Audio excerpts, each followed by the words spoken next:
وقال المؤلف رحمه الله ونفعنا به وبكم آمين. ومنها أن الله عز وجل كلم موسى عليه السلام بطور وبوادي المقدس وكلم نبيه عند سدرة المنتهى. So another is Allah exalted as He spoke to Musa on Mount Sinai in the Holy Valley and spoke to our Prophet at the low tree at the farthest limit.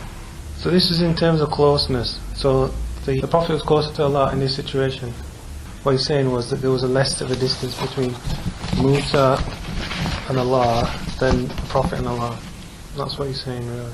Yeah. So it's less of it. He's using a lot of logic in it, to be honest. So, number 17. ومنها أن قال نحن الآخرون ومن أهل الدنيا والأولون يوم القيامة المنتقل لهم قبل الخلائق ونحن أول من يدخل الجنة. So yet another favour is that the Prophet ﷺ said, we are the last of the people of the world and we will be the first on the day of rising or day of judgment. We will be judged before other creatures and we will be the first of those to enter the garden. There's another hadith that the gates of paradise, the angel at the gate of paradise said it won't open except for Muhammad ﷺ. So until the Prophet Muhammad ﷺ comes there and opens a gate, it's only then will it be opened. So otherwise it won't be opened until that time.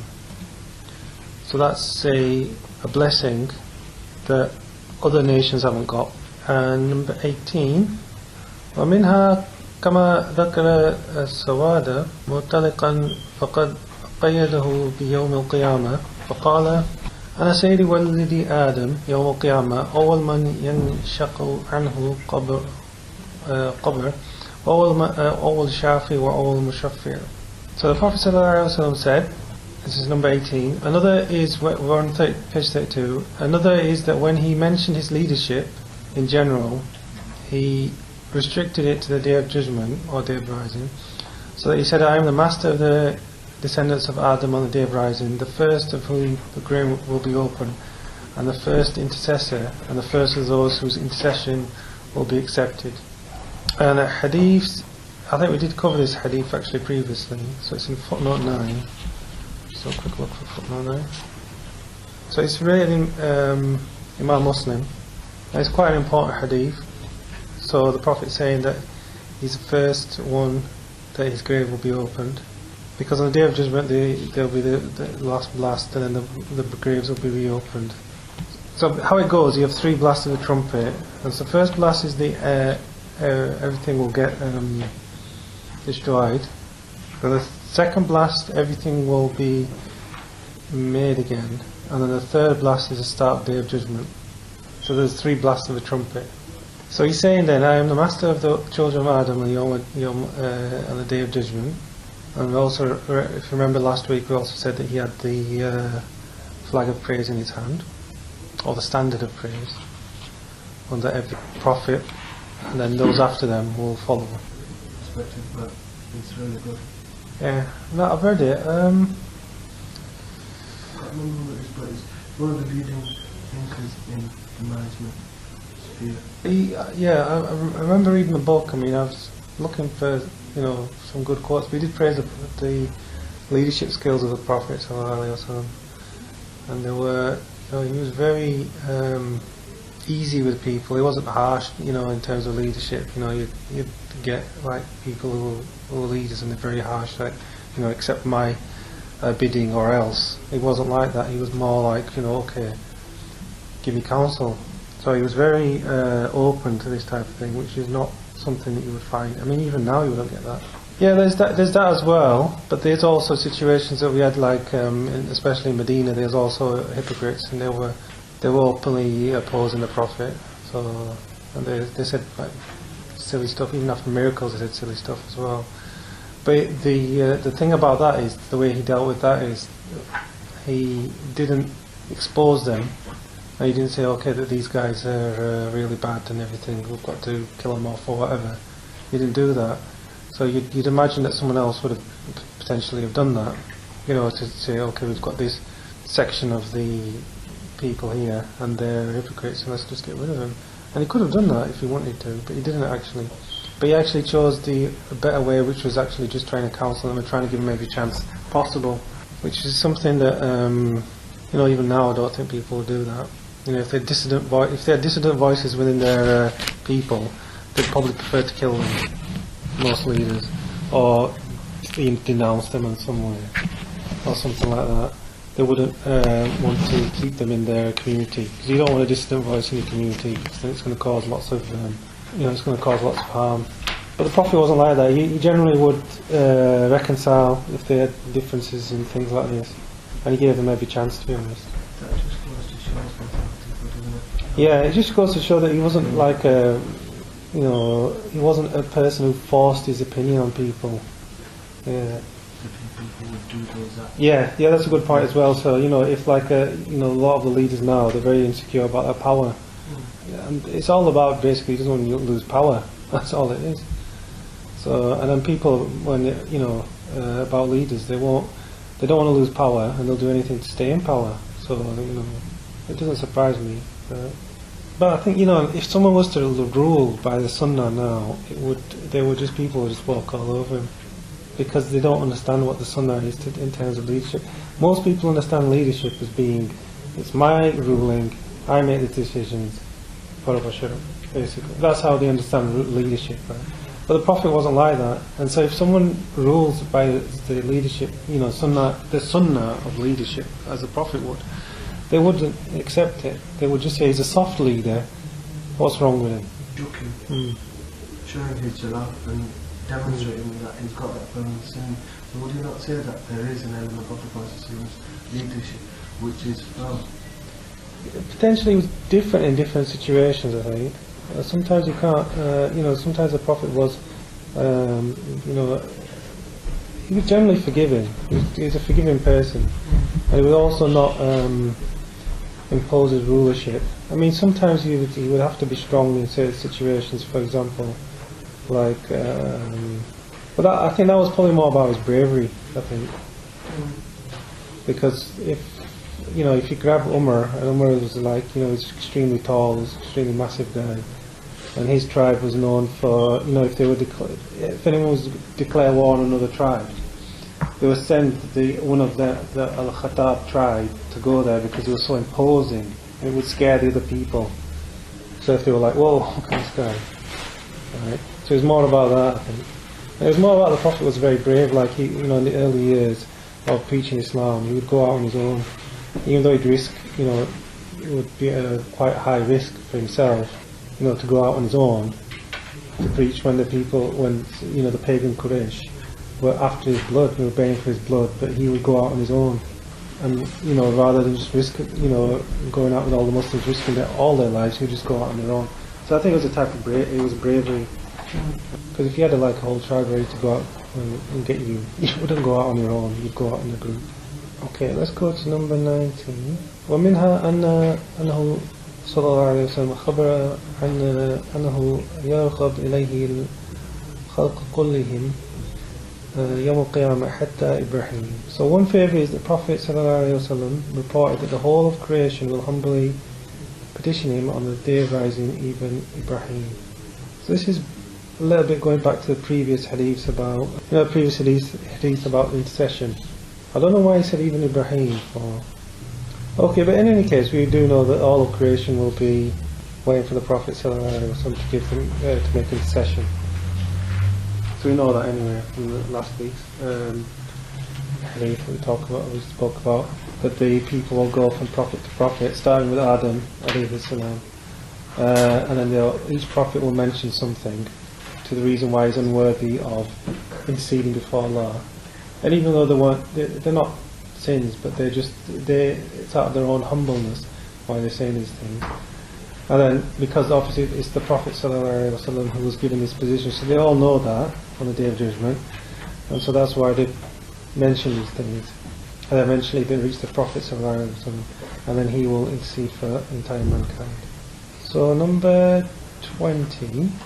ومنها أنه قال الوسيلة منازل في الجنة لا ينبغي أن تكون إلا لعبد من عبيد الله وأرجو أن أكون أنا هو فمن سأل لي وسيلة حلت عليه الشفاعة ومنها يدخل من أمتي جنة 70,000 بغير حساب ولم يثبت ذلك لغيره. Okay, so they've mixed up the 21 and 22 in the translation because it actually comes up as 21. 20 here is 21 in here and 20 in here is in the but in any case we'll read them. So number 20, another is that 70,000 is community who enter the garden without reckoning. This is not established by anyone else, so this is a specific favour for the Muslims. Yeah, so the hadith is, because there's a few hadiths on this, so there's one with the Prophet said that 70,000 went to paradise without reckoning, and then the other one is that there will be 70,000 with every 1,000 and 3 handfuls of my Lord. So I don't know, can't really tell you what 3 handfuls of my Lord means. Allah knows best what that means. There will be 70,000 with every 1,000. So maybe it means that part is with every 1,000 there's 70,000 categories of every 1,000. So really it's going to be 70,000 times. It might be because those are the people that can intercede as well. So after the Prophet, then there's prophets will intercede, the awliya will intercede, scholars will intercede, and then members of family will intercede. Like there's hadith about Uthman ibn Affan, he's going to intercede for a large number of people, and then like people who read the Quran, they can intercede for the people. There was something, I think it was something who acts upon the Quran, wasn't it? Read the Quran and acts upon it, they will be able to intercede. So the different types of intercession. And the only thing I'm not sure about is and 3 of the handfuls of my Lord. I'm not sure what that means. Yes, Surah Mulk will intercede for someone in the grave, yeah. But that's a different type of intercession. That's not really on the Day of Judgment, that's on the in the grave. That's if you read it every night. But the Quran will come and good actions will come in the grave anyway to give relief to the person in the grave. Number 21. Another favour granted to him, sallallahu alaihi wasallam, is seen in his words. The wasila is a station in the garden which is only proper for one of the slaves of Allah, exalted is he, and I hope that I will be him. If anyone asks for the wasila from me, intercession will be incumbent for him. So wasila is something specific to the Prophet, it's a special rank in paradise, and then the Prophet asked for it, and there's different hadiths on this about, if you ask after the in the dua after the adhan. Sorry? What's the difference between wasila and intercession? Because I'm just not wasila is like a special rank in paradise, and intercession it's on that in Day of Judgment. So it's like 2 different things. But you can understand wasila as some sort of assistance as well. You can understand it that way as well. Some sort of assistance. If you're trying to get someone to do something else, and you use it, trying to help that way. It's not specifically the same. So wasila is like the special rank in paradise, and then the intercession is something else. No, that's what it's there for. So that's what we're there for. There's another hadith actually that the Prophet said that whoever visits my grave has made the intercession incumbent for me. So if you've been to Medina and visited the Prophet's grave, like I think you all have, haven't you? Yeah, so we all, inshallah, we'll get the intercession of the Prophet, inshallah, and the Habib will go later. What's the difference between the lowest and highest rank in paradise? Well, from one rank to the other, the distance is from the heavens to the stars. That's one of the Sahaba said. So it's like the distance between the heavens and like the earth and the stars. So that's the distance on one rank. So we don't know how many ranks in there. I don't know how many ranks in there. You might have to look at that book about paradise. But they said that the highest rank of the Arifin, or the ones that know Allah, is according to Abdul Rahman Shafuri.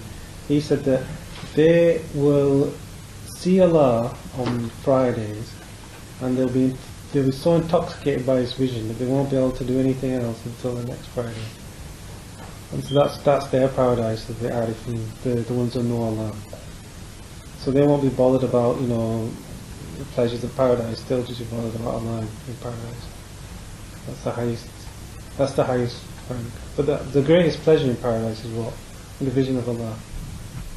That potentially is a good question actually. So that could be about the women that the women that stay in the so the maidens maybe of the paradise. So they'll stay in that house. It's not about the women. The women will be able to see as well. Allah knows best, but I don't think it mentioned wives in there actually. But the females will be able to see.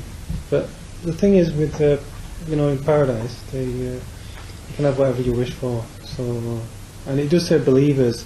So believers includes men and women when you say believers. So you don't need to worry about that inshallah. ومنها القوث الذي أعطيته في الجنة وحوض الذي أعطيته في الموقف ومنها قوله نحن والآخرون والسابقون والآخرون زمانا وسابقون بالمناقب والفضائل ومنها أنه أحلت له الغنائم ولم تحل أحدا قبله وجعلته صفوفا أمة كصفوف الملائكة وجعلته له الأرض مسجدا وترابه طهورا وهذا خصائص تدل على علو مرتبته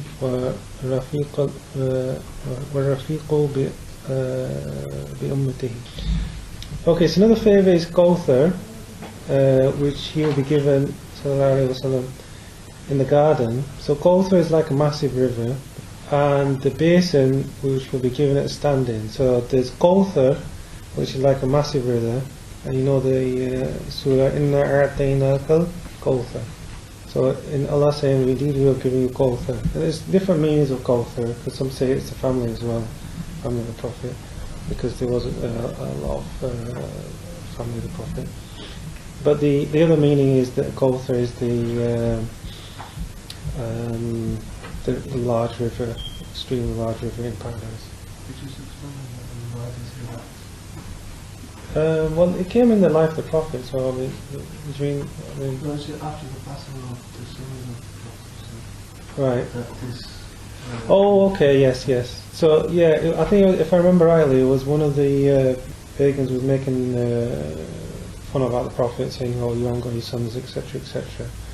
And then I think this surah came in that situation, and basically out of all his children, most of them, well, all of them except for one, they had the ones that had kids, they actually passed away when they were very young, with the exception of Fatima, who's in it, and her marriage to Ali.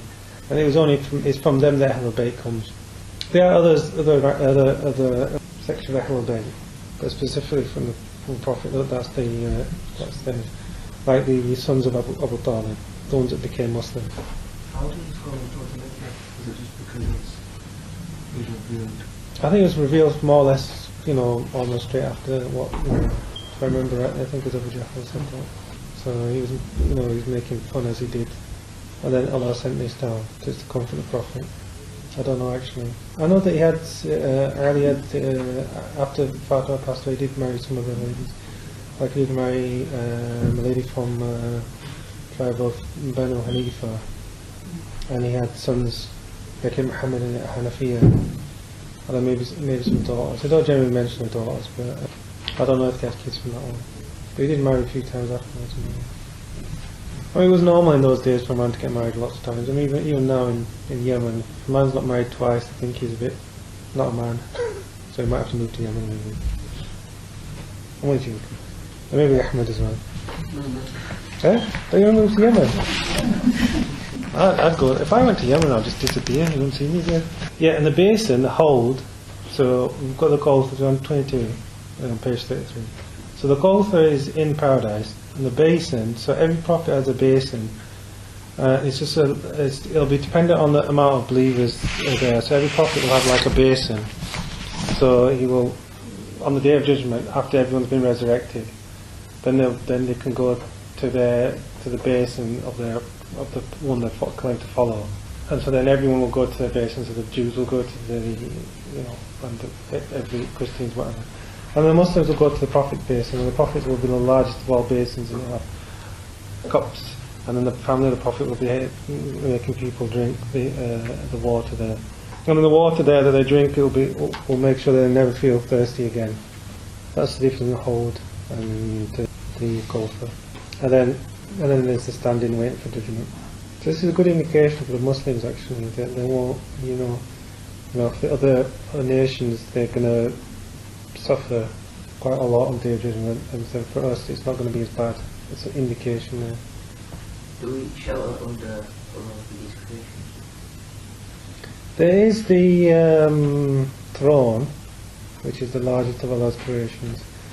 There's 70 categories of people who are shaded on that day when there is no shade, because the sun's going to be brought down very closely to the people. They said that even to the extent of a mile. The sun's extremely warm, and so even if it's like, even if you go south, it's very warm, but so that's, we've still got, travels from the sun to the earth, it's about 7.5 minutes or 8 minutes or something. It's something like that. So that's the fastest light goes. So then you've got all that heat and everything, and so on the Day of Judgment it's going to be quite difficult. But if, there's 7 categories, like one is the brother who loved another brother, his fellow Muslim, for no other reason, for the sake of Allah. One that he loves masjid. One that, the youth that's grown up in the obedience of Allah. Another one that offered illegal fornication by a woman with high rank and whatever, and then you refused it, saying, I fear Allah. Well, I don't know. Well, yeah, because in our sort of those days, until you're 40, you're still considered a youngster. Yeah, and that's why most of the prophets were given prophet at the age of 40 as well. I'm trying to get out here, inshallah. I think it's downstairs in the PC, I think. So 23, which is on page 33, the last one. Another one is expressed by the words of the Prophet ﷺ. We are the last, the forerunners. So last in terms of time, because we're the last nation. Forerunners in terms of virtues and qualities. You could also say maybe forerunners for paradise as well. So last in terms of time, in terms of all the previous nations that followed us, but first in terms of going into paradise. وَمِنْهَا أَنْ حَلَّتْ لَهُ. Oh, I've read that one. So number 24, another favour is that booty was made lawful for him while it was not made lawful for anyone before him. So let's just go through a hadith in footnote 38, because it's very interesting. So this is confirmed from a group of companions with similar expressions. Among them, the hadith, I have been given 5 things which no prophet before me was given. I was sent to the red and black people, so it means he was sent to all people. And we spoke about that briefly last week. The Prophet, Allah commanded the Prophet to say, قُلْ يَا أَيُّهَا النَّاسِ Inni Rasulullahi alaykum jami'a.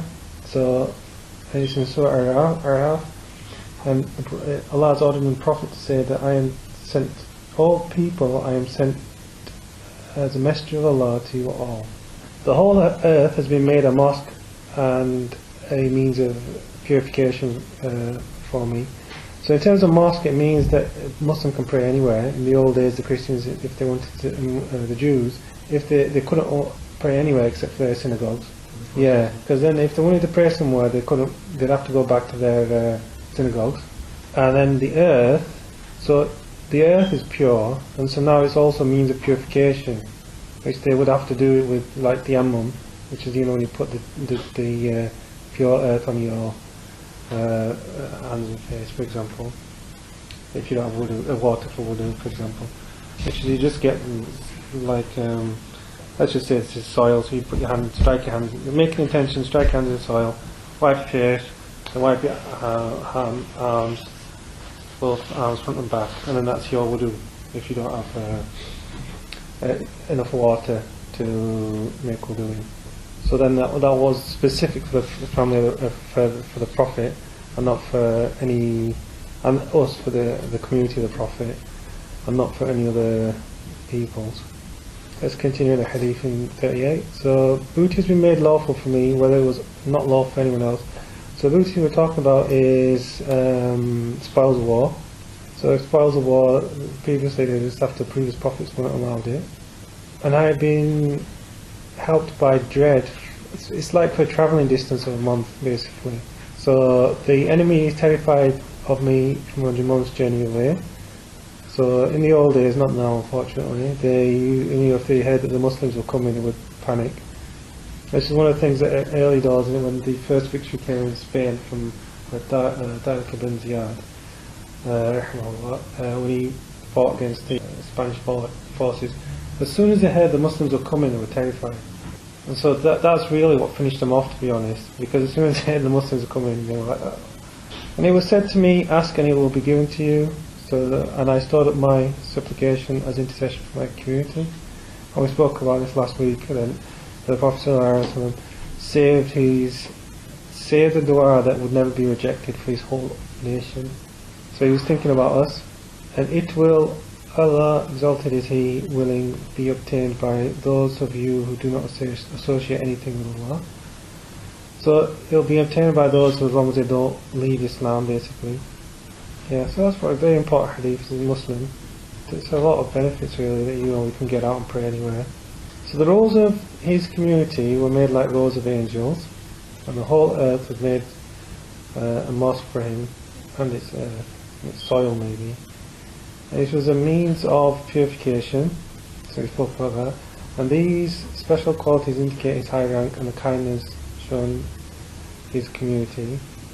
This is all about the kindness of Allah really, about how He benefited us by the Prophet ﷺ. So number 25, one favour is that Allah exalted is He, praised His character and said, indeed you are a truly vast in character. When the great holds something in high esteem, it indicates its immensity. So what of the case when it is esteemed by the greatest of the great?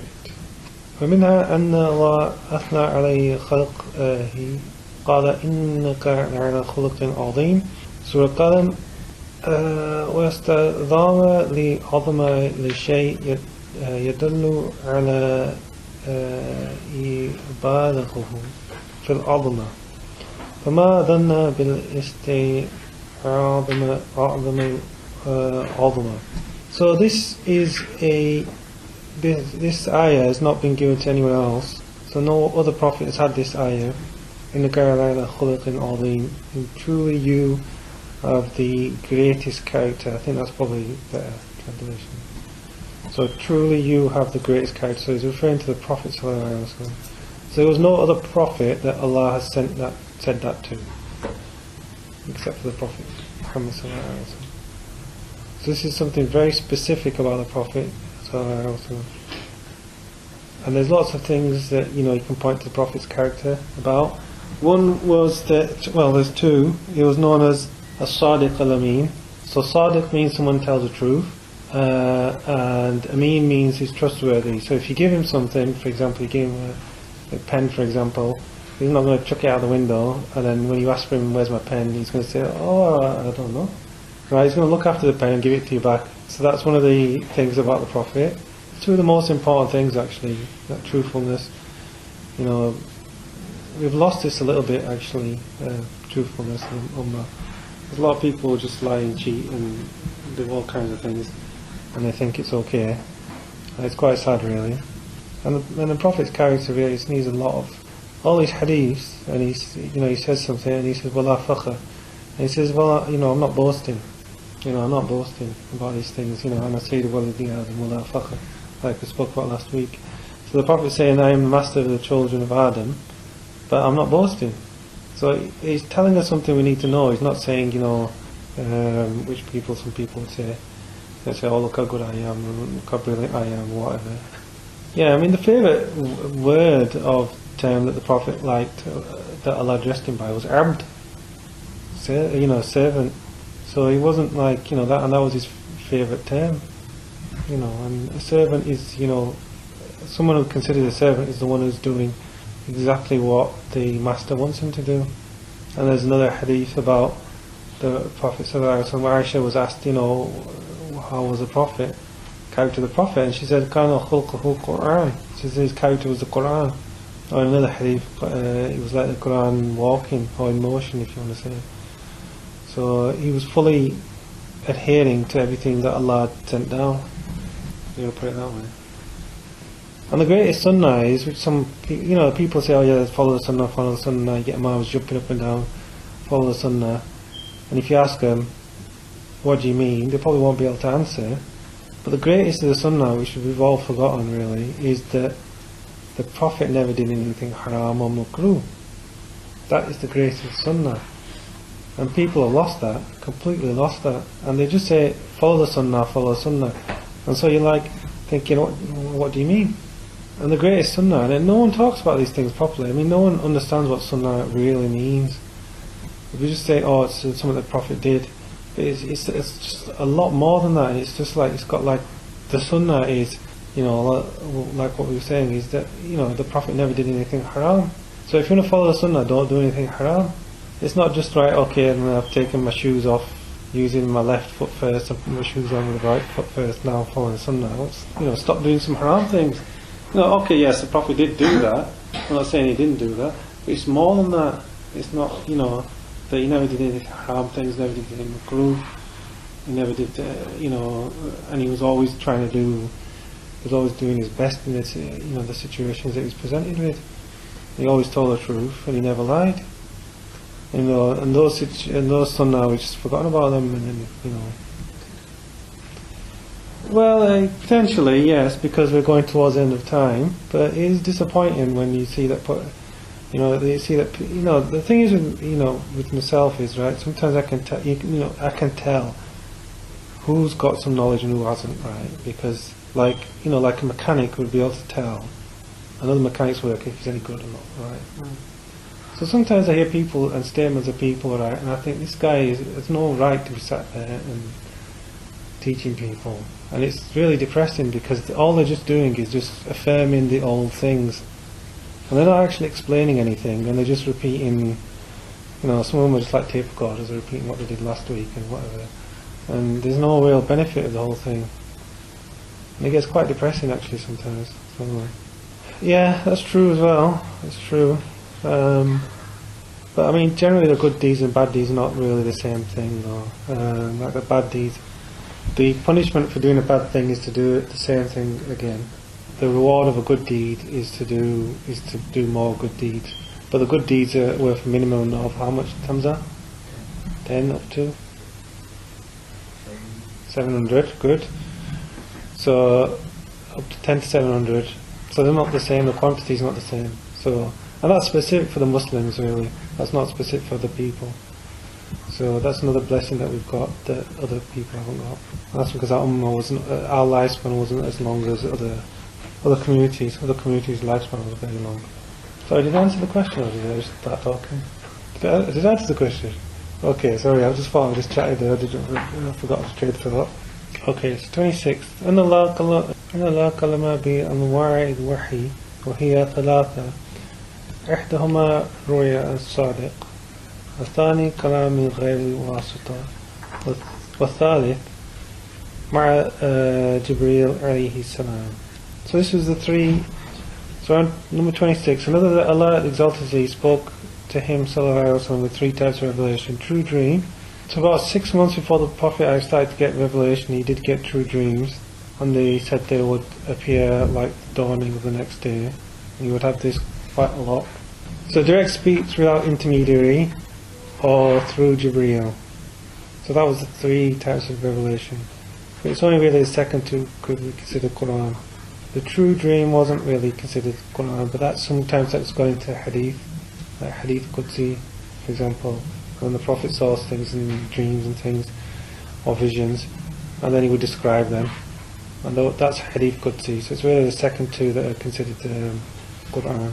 So it would be direct speech that would be revealed to the Prophet, or speech was given to him by Allah, by means of Jibreel, which was the first revelation, Iqra, in the cave, to read.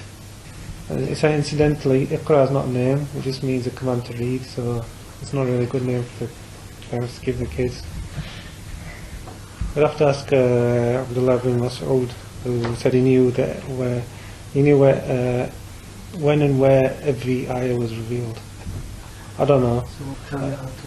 I don't know. It'll be worth looking into actually. It might be worth looking into. I don't remember. قال في علوم القرآن. There might be something in there, but that statement's in there, that Abdullah ibn Mas'ud statement's from there. But the thing is, some of the ayahs came twice, sometimes they were revealed more than once. For some ayahs were like Surah Fatiha was revealed more than once, and other ayahs were revealed more than once as well. But I think one of the best things about the Quran was it was revealed over a period of time. It wasn't revealed all at once like the other books. It was revealed slowly over a period of about 23 years. And that had a lot of benefit really, because then this and one of the main benefits was that as soon as they needed something, then the ayah would come down and they'd get some support with it. So that was probably, you know, great support, you know, in that situation where you needed some help, and then the ayah comes down and you got, you know, some support. So that must have been great help, I imagine. Right, number 27. ومنها أن كتاب الله صلى الله عليه وسلم متشمل على ما شمت عليه التوراة والإنجيل والزبور وفضل بفصله. So another favour is that his book, so the Quran, contains what the Torah and the Injil and Zabur contain. So Zabur of Dawood and the Injil of Isa and the Torah of Musa. And he was granted Al-Mufassal as well. Al-Mufassal is really, this is probably in addition to what they had, because like the hadith, and he could indicate to the hadith literature as well, because the hadith literature of the Prophet is actually larger than the actual corpus of the Quranic rulings. So we actually get more in the hadith than we actually do from the, you know, from the Quran. The Quran doesn't, and basically the hadith really is a clarification of what the Quran is anyway. These were the first seven. So after Surah Baqarah, the seven, the next seven. So Surah Baqarah is the first, and then the next. Well, it's 2 to 8, isn't it? 2 to 8 of the surahs of the Quran. These are 7 long. I think Hassan al-Basri says the opinion that Surah Fatiha basically has everything that the previous books contain. So in Surah Fatiha is everything about the previous book. Is a container of everything of other previous books. Right, number 28. ومنها أن أمته أقل عملا مما قبله وأكثر جزاء كما جاء في الحديث الصحيح. So another is that his community has performed less actions than those before, by those communities who came before, but will receive a greater reward, as is stated in the sound hadith. So if you go to footnote 41, this footnote is very important actually. Let me just read the Arabic just for the barakah. وَإِمَّا بَقَاءَكُمْ فِيمَا سَلَفْ قَبْلَكُمْ من الأمة كما بين صلاة العصر إلى غروب الشمس وأوتي أهل التوراة فعمل بها حتى إذا انتصف النهار عجوزا فأعطته قراءة وأعطيته أهل الإنجيل فعمله إلى صلاة العصر فعجزه وأعطى قراءة ثم أوتيتنا قرآن فعملنا إلى غروب الشمس فأعطينا قراءتين وقال أهل الكتابين أي ربنا أعطيته هؤلاء قراءتين وأعطيته قراءة ونحن كنا أكثر عملا. قال هل ظلمتكم من أجزاكم من شيء؟ قالوا لا. قال هو فضلي وأوتيته مي أشاء. So it's very interesting hadith, and it also refers about the time as well. So this is footnote 41, page 35. So the parable of the Muslims, the Jews and the Christians is that of a man who hires people to do work for him until nightfall for a known wage. They work until the middle of the day. Okay, so yeah, there seems to be something missing in this hadith actually, this footnote. So basically what happened is that the Jews were given the Torah first, and they worked until the midday, and then after that they got tired and just left, and they were given a portion. And then the Christians came and then they worked from Zuhr till Asr, and then they got bored and they left. And then the Muslims came, they worked from the Muslims came, and then they worked from Asr until Maghrib, till sunset. And so those two people, the two groups before them, said, oh Lord, why have you given them, because they got the greatest share. And they were like, how come they got the greatest share? And they were like, well, they got the greatest share. And then Allah says that, have I been unjust between the recompense I've given you? And they says no. And he says, I give my bounty to whoever I will. And so basically what happened was that they were specific the reward was for a specific amount of time for them to work, and they didn't work, the Jews or the Christians didn't work for that time. And it was only the Muslims who finished the job off, really. And so that's why they got the greatest reward out of the other groups. It doesn't read like that in the actual footnote, actually. Yeah. So that's the second paragraph in that same footnote. So the basic point is that we worked the less amount of time, but we got the greatest reward. It's not all there, actually. I think there's more details in this footnote. Actually, is better than what you've got there.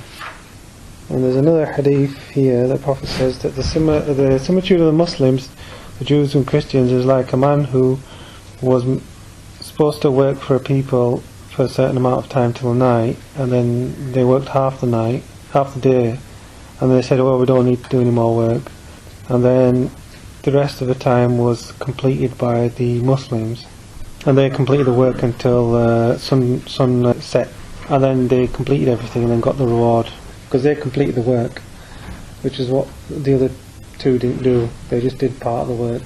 Does that make sense? No, it was a bit difficult to follow, but so basically, just to recap it's just basically the the Jews came first for this work that was supposed to be done in a day. They worked until Zuhr, got fed up and went. And then the Christians came, they worked till Asr, they got fed up and went. And the Muslims came at Asr, and they worked from Asr to Maghrib, and then they got majority of the reward, even though they did half the work. So it's just an indication that we did the least amount of work, we got the most amount of reward. The footnote in here is actually better than the footnotes that they've got in here, and the footnotes in here are a bit confusing. Alright, 29. وَمِنْهَا أَنَّ اللَّهَ عَرَضَ عَلَيْهِ مَفَاتِحَ الْكُنُوزِ الْأَرْضِ وخيره بين أن يكون ملكا أو نبيا عبدا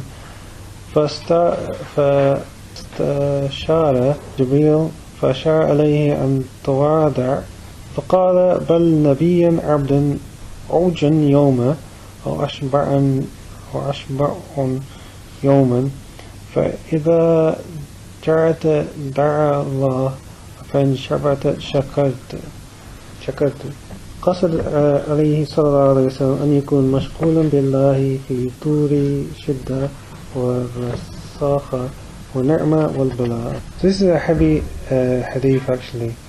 So another of them is Allah Mighty Majestic is He offered him the keys of the treasures of the earth. So Allah offered the Prophet the keys to the treasures of the earth.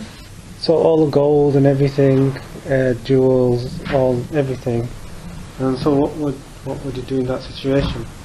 If it's any normal person, or if I'm just speaking for myself, I would take it and say thank you very much. But the Prophet wasn't like that. He was indicated by Jibreel to be humble. I think it was probably towards the end. But there's different things in this area we can look at. But I think it was potentially was towards the end. But it does say if you look in the footnote, it says he offered to turn the valley of Mecca into gold. So that could also mean he was in Mecca as well. Because if you were in Medina, they would probably offer something in, something local to Medina, maybe, like the Mount of Uhud. That is slightly different because that was that the angels of the mountains came. And they said that they would destroy the people who would oppose them. But really it was actually about the Meccans as well. It was also about destroying the pagans of Mecca as well. But it could have been about Medina as well. So we'd have to really get into the hadith's commentary. We'd have to get commentary of the Tirmidhi, which might be a bit difficult to get actually. and then find a hadith. And sometimes you can't find a hadith. You know, even if it's, you know, I was looking for some hadith in some books, and I was looking at the actual collections, and I couldn't find them in the books. And that's potentially because some of the books haven't got, you know, some of the commentaries and things haven't got some missing. You get the odd hadith missing as well. I mean, even in this text, we've got some of the stuff that's in the wrong order. And there's different order in here, there's different details in here, different details in here. So in the hadith, sometimes we get, you know, collections with one or two hadiths missing and things like that, or in different places. It could be either, really. But the indication here, he said, turn the value of Mecca into gold. So that could mean that he was in Mecca at the time. And there's a different hadith that the Prophet was offered, let's just finish this one actually. So he was offered the keys to the earth treasures, and given the choice whether to take them or not. And then the Prophet ﷺ was given a choice between a prophet, servant, or prophet king. Jibreel indicated to be humble, and it doesn't say who indicate be humble. It actually says in this text, it says indicate humility, and it doesn't say be humble actually. So I might just pick up a slightly different version of the text. And then he says that I indeed am a servant. I'm a prophet who is a servant, who is hungry one day, satiated the next day, and when I'm hungry I will call on Allah, and when I'm full I will thank Allah. In the different hadith, you know, I mean, if we weren't hungry for a day, we'd probably be ripping our walls, we'd eating wallpaper maybe, and you know, we wouldn't put ourselves through that, I don't think. And the Prophet ﷺ intended to be occupied with Allah in both times of hardship and ease, and in blessing and affliction. You know, I mean, we do live like kings really now, and I think probably the average person, at least in this country, you know, we live better than the kings used to do in the old days. And you know, it's very strange how everything's just for ease. And I'm thinking that, you know, maybe it's not really good to have everything easy.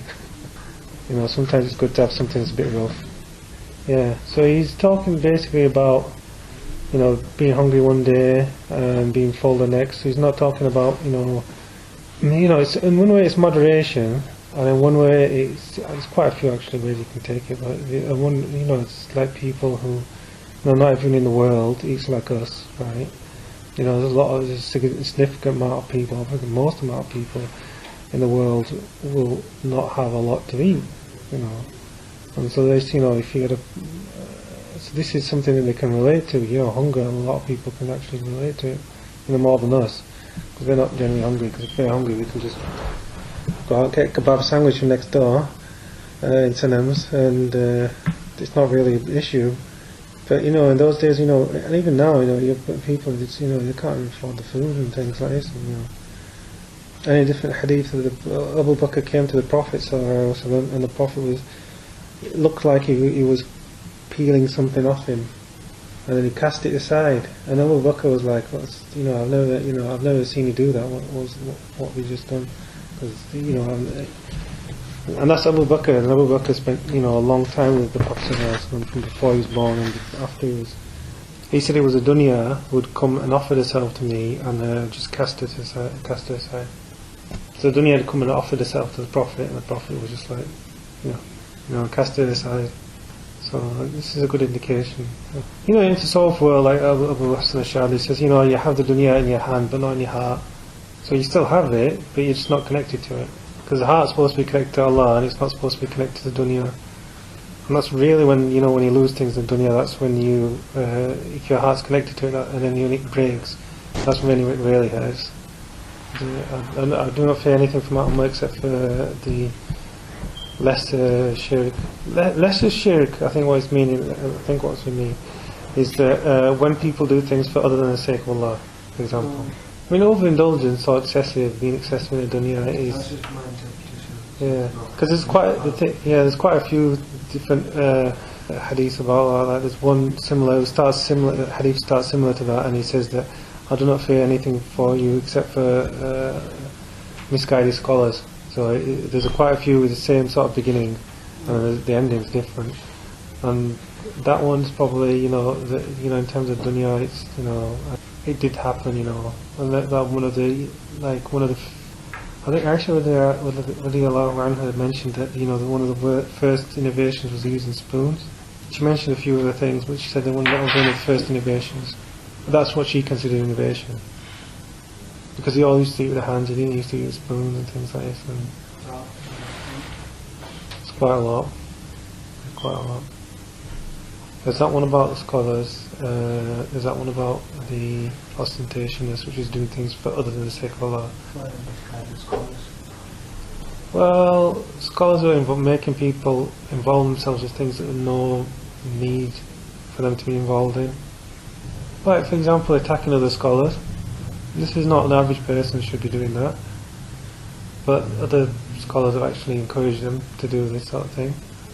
So they think that, okay, well, this scholar's right, and he's against, and getting up and on the minbar and shouting and screaming and cursing other people and thinking, yeah, okay, I'm following the sunnah.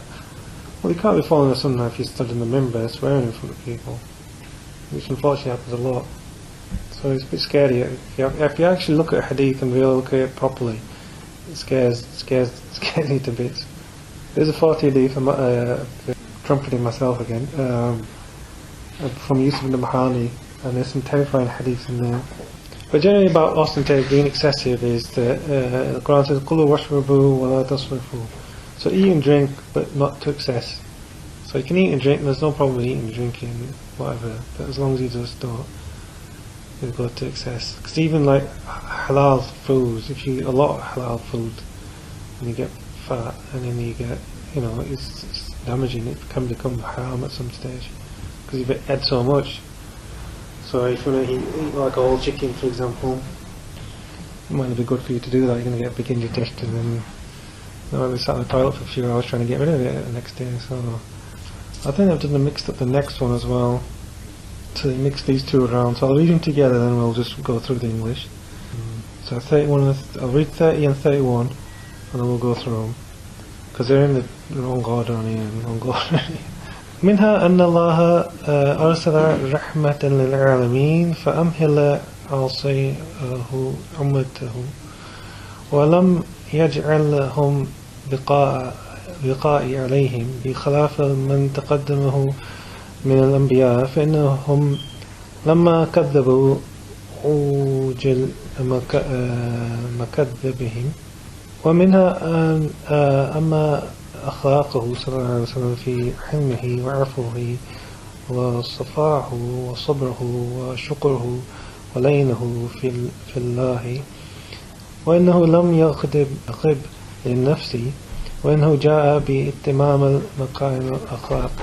وما تقول من خشوع وخضوع وتذله وتواضعه في مأكله ومشربه ومسكنه وجميل عشيرته وكريم خليقته وحسن سجينته ونصيحة لأمته وحرصه على الإيمان عشيرته وقيامه بأعبائه ورسالته ورأفته بالمؤمنين ورحمته وغلته على الكافرين وشده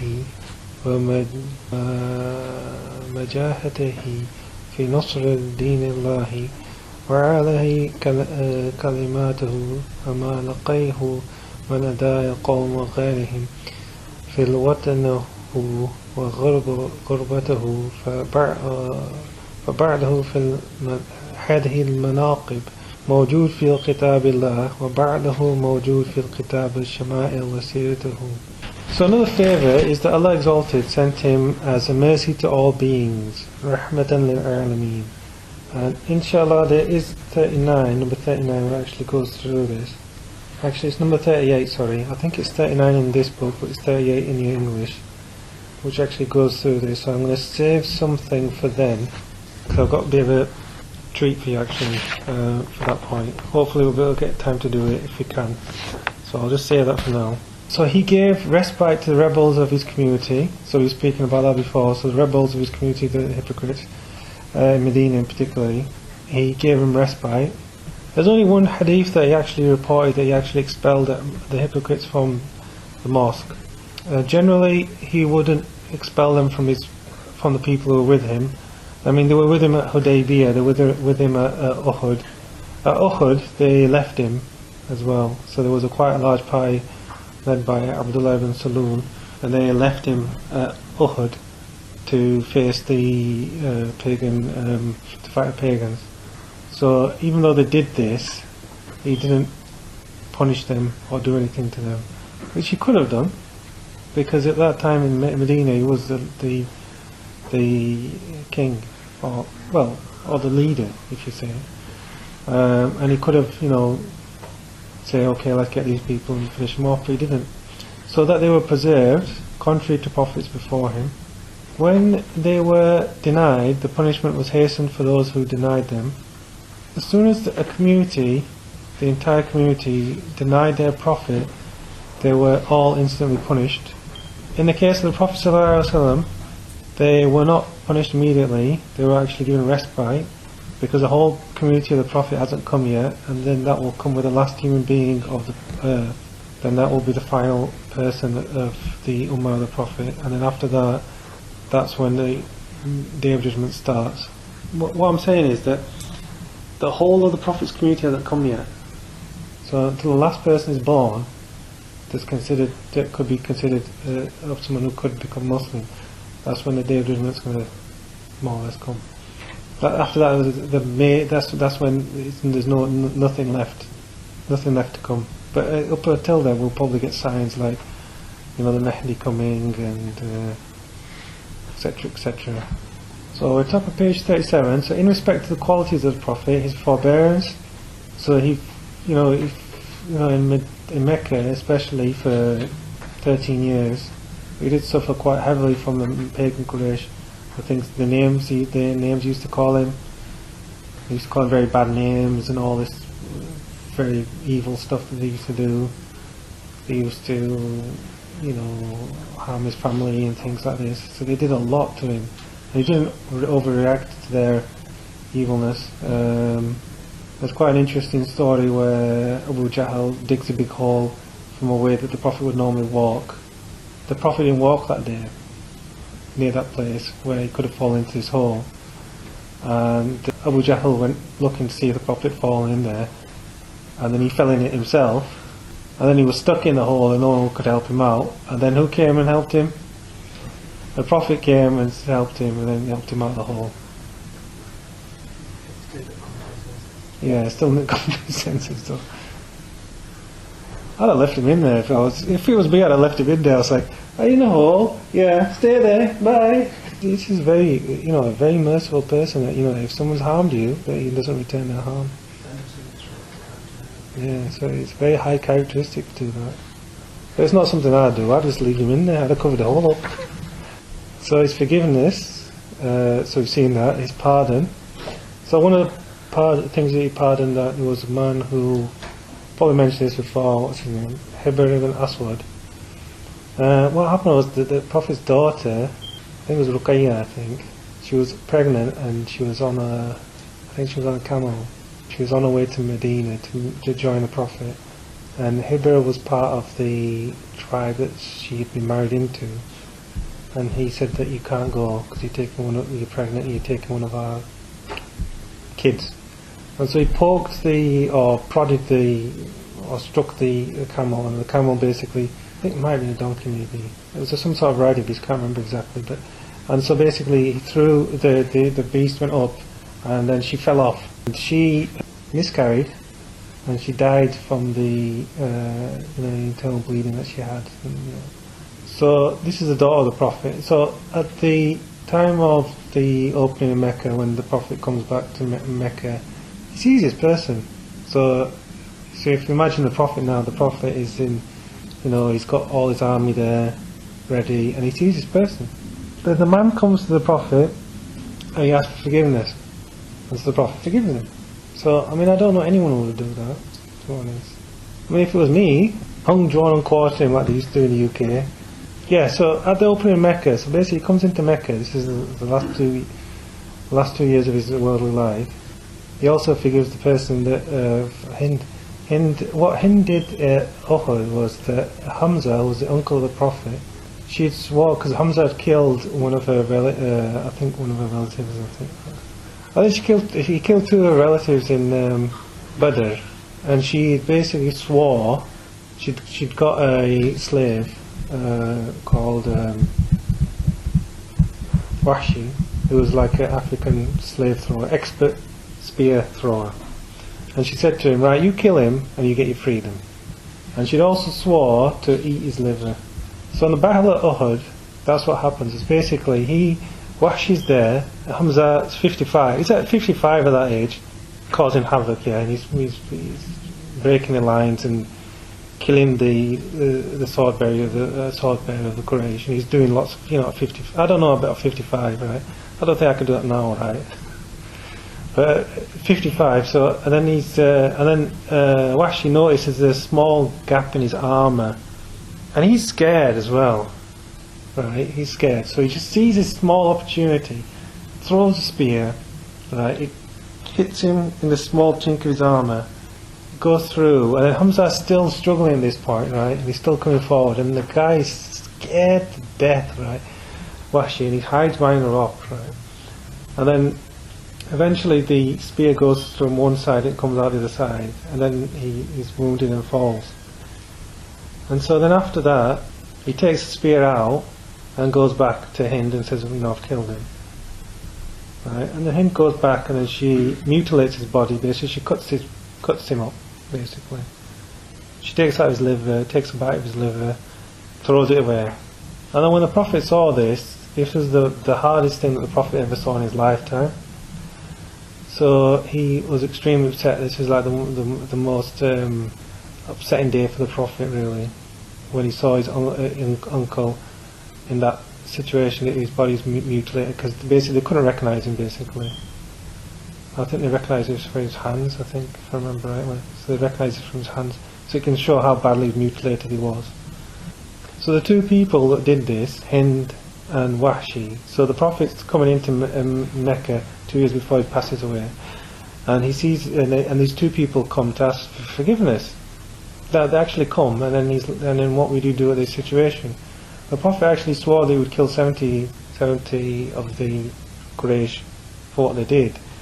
He didn't actually do that, and then they came, he sat with them, they became Muslim, he took their shahadas, and then they became good Muslims afterwards. So had the Prophet had been, concerned about his own sake and what he wanted to do himself, he would have just killed them, and then the Muslim Ummah, eventually the Muslim Ummah would have lost some benefit from their offspring, because the offspring of Hind was Muawiyah, and he became a very good leader afterwards. And what Wahshi did to make up was he actually killed, there was a false prophet, there was quite a few after the Prophet passed away, there was quite a few claimed to be prophet. There was Musaylimah al-Kadhab, the Musaylimah the liar, and he actually went and killed him. And so Wahshi said himself that I killed the best servant of Allah and I killed the worst servant of Allah. And thankfulness, so the Prophet was always grateful to Allah for everything what he'd given to him. He prayed during the night until his feet cracked, and then Aisha said, why did he need to pray? We spoke about this last week, didn't we?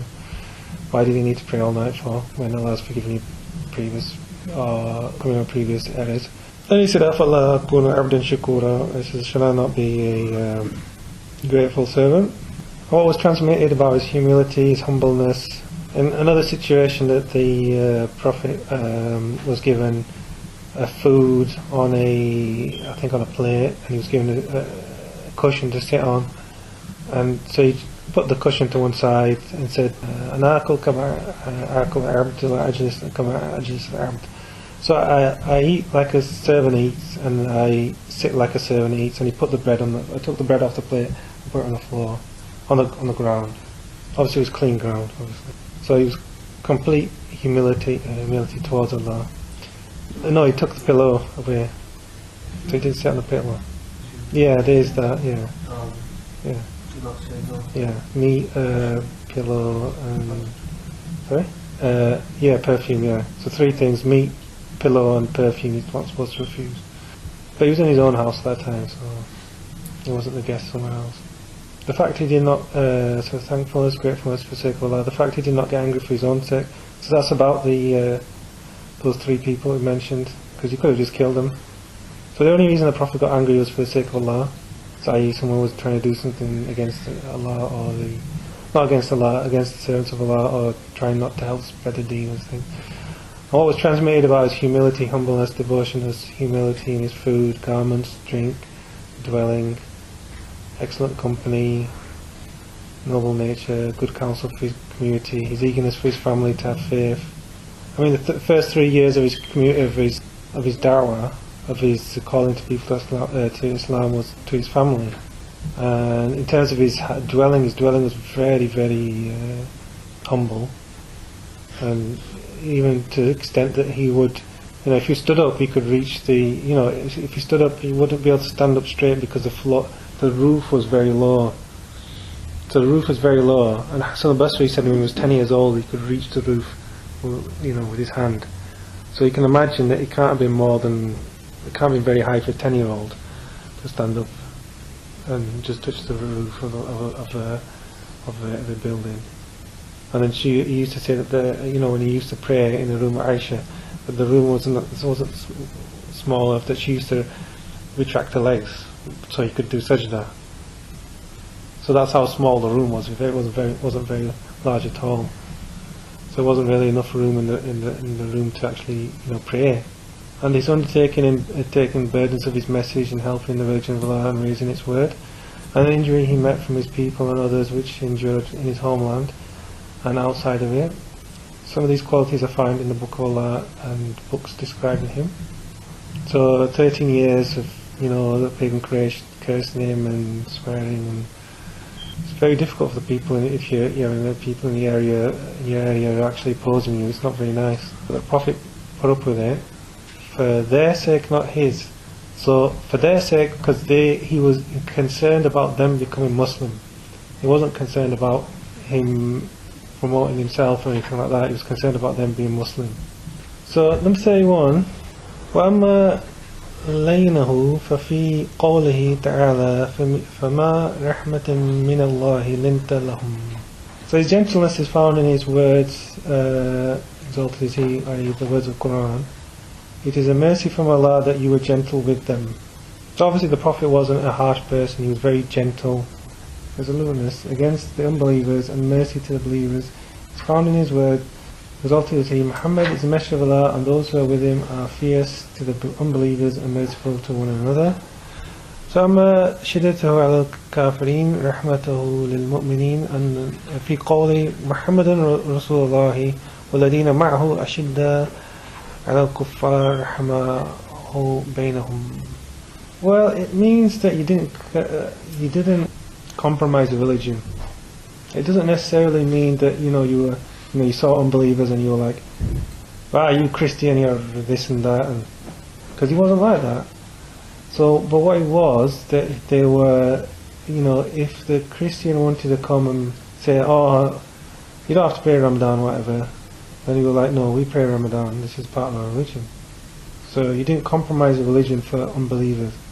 Number 33, his eagerness for his community to believe and his compassion for the believers and compassion for everyone is found in his words. A messenger has come from you from amongst yourselves. Your suffering is distressing to him, and he is deeply concerned for you. He is caring and merciful to the believers. So there's a few points in this ayah, this number.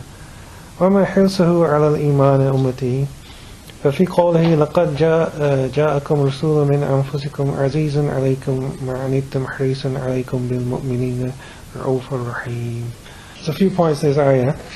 Imam Shibli, who was one of the great awliya of the past, one of the students of Imam Junaid, and Maliki as well, used to read this ayah after every prayer. And what happened was that the people in his area used to call him crazy. So where did it start from? The ayah from لَقَدْ جَاءَكُمْ, the whole ayah, yeah.